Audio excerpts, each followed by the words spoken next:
नमस्कार दोस्तों, आज सुनाने जा रहा हूँ संगीता अग्रवाल जी की लिखी कहानी पिता का आशीर्वाद। तो आइए कहानी सुनते हैं। पापा, कब छोड़ेंगे आप अपना गंवारपन? इतनी इज्जत कमाई है मैंने अपनी मेहनत के बल, सब मिट्टी में मिलाने में लगे हो आप। मेहमानों के जाते ही अरुण मानो अंगारे उगलने लगा। बेटा, मुझे पानी पीना था, कमरे में था नहीं, बस इसीलिए रसोई में पानी लेने जा रहा था। माधव दास जी नजर झुका बोले, तो यूं लुंगी और बनियान में आना जरूरी था क्या? आवाज दे देते, वही पानी मिल जाता आपको। क्या सोच रहे होंगे मेरे ऑफिस के लोग? इतने बड़े ओहदे वाले इंसान के पिता ऐसे हैं? जो लोग मेरी तारीफ करते हैं आज के बाद पीठ पीछे बातें बनाएंगे। आज के बाद कमरे से निकलने की जरूरत नहीं है आपको, समझे?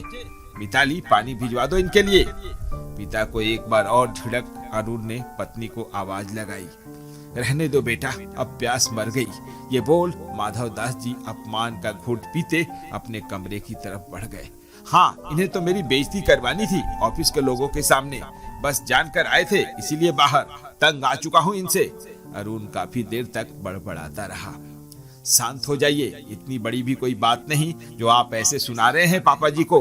अरे गर्मी में घर में इंसान ऐसे ही तो रहेगा, कोई सूट बूट में तो रहेगा नहीं। तभी वहां मिताली आई और बोली, तुम बस रहने दो, घर में हर कोई लुंगी बनियान में नहीं रहता, ये देहाती परिधान है बस। अरुण चिढ़कर बोला। अरुण अरुण, पापा जी अपने कमरे में नहीं हैं। थोड़ी देर बाद मिताली घबराई सी आई।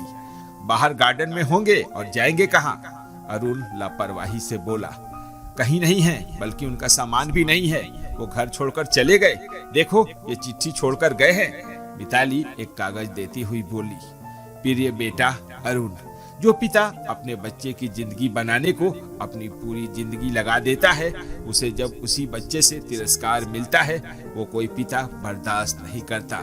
जिन माँ बाप के मुंह से बच्चों के लिए हमेशा फूल बरसते हों, उन बच्चों के मुंह से अंगारे जब बरसे तो माँ बाप का कलेजा जख्मी हो जाता है। तुम्हें अपना ओहदा बहुत प्यारा है, मुझे भी प्यारा है, पर लगता है मैं अब तुम्हारे ओहदे और जिंदगी के बीच कहीं फिट नहीं बैठता, इसीलिए जा रहा हूँ। मुझे ढूंढना मत, बस हमेशा खुश रहना। ईश्वर तुम्हें खूब तरक्की दे। तुम्हारा देहाती पिता। चिट्ठी पढ़कर अरुण धम से सोफे पर बैठ गया। थोड़ी देर बाद उसने पिता को ढूंढने की बहुत कोशिश की, किंतु वो नहीं मिले। मिलते भी कैसे? वो तो हरिद्वार जाने की गाड़ी में बैठ चुके थे। जीवन के बचे दिन आत्मसम्मान से जीने के लिए। पिता के जाने के बाद अरुण की जिंदगी में अचानक एक तूफान आया, जिसने उसके ओहदे को ही उससे छीन लिया। जिस कंपनी में बड़ी पोस्ट पर था, वो कंपनी ही डूब गई।